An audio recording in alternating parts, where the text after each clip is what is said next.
For our final build, we're constructing a service whose source of truth is the log itself. This is event sourcing and CQRS made concrete. Our running example is an account balance service. Think a wallet or a bank account. But the same design fits inventory, a shopping cart, a document's edit history, anything that needs a perfect audit trail and the ability to reconstruct its past. The requirement? Accurate current state for millions of entities, full history, point-in-time reconstruction, and the freedom to add new query patterns without painful migrations. Let's build it. Start with the right side, the event log. A command comes in, like deposit or withdraw. We validate it against the current state using optimistic concurrency. And then, instead of updating a row, we append an event to an account events topic, partitioned by account ID, with retention set to infinite, using tiered storage to cheap object storage. The crucial thing? State is never updated in place. We only ever append events. So for one account, the log might read, account opened, deposited 500, withdrew 100, deposited 200. The current balance? It's not stored anywhere as a number. It's computed by folding those events together, 600.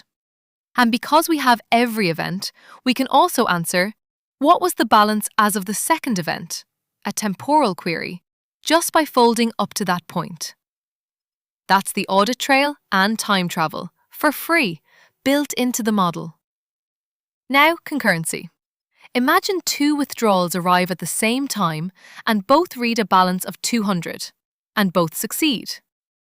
Now you've overdrawn the account. To prevent that, we use optimistic concurrency. A withdrawal only commits if the account is still at the version we expect. If someone else wrote first, the version won't match, we reject it, and the caller retries with fresh state. The event version, which is really just the log offset, acts as the lock. Next, the read side, CQRS projections. Here's where it gets powerful. From that single event log, we build multiple independent read models, each tuned for a different kind of query, and each built by its own consumer group. One projection writes to a fast key-value store, serving current balance lookups in under a millisecond. Another writes to a relational database, serving transaction history and reporting.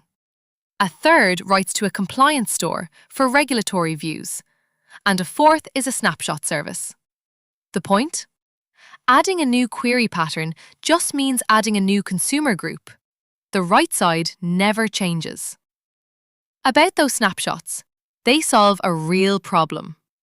Replaying years of events on every single read would be painfully slow. So every so often, say every 1,000 events, the snapshot service saves the current state along with the position it was computed at.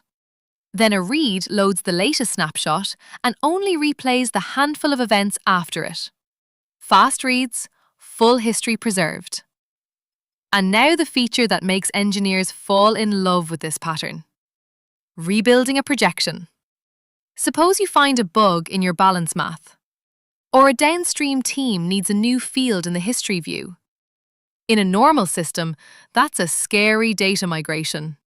Here, you reset the consumer group's position to the very beginning and let it rebuild the read model from the immutable log.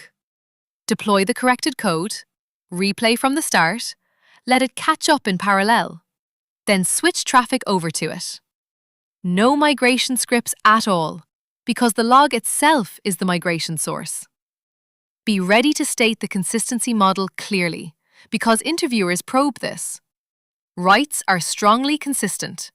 We synchronously validate with optimistic concurrency against the log. Reads are eventually consistent. The projections lag the log by milliseconds. So you design the user experience to tolerate that small lag. For instance, showing a pending state until the projection catches up.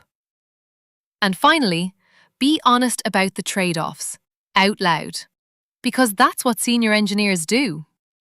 What you gain? A full audit trail, temporal queries, the ability to add read models for free, and the ability to replay to fix bugs or rebuild views. What it costs? It's more complex than plain database rows. Reads are eventually consistent. Evolving your event schema needs care, and long histories require snapshotting. So use this pattern where audit, replay, or genuinely different read patterns justify it, not for simple, boring data. And with that, our 3 builds are complete. You've now seen the whole toolkit composed into real systems: an order pipeline, a real-time scorer, and an event-sourced service. The last stretch of this series is pure interview preparation. Next episode, the questions that actually come up and exactly how to answer them.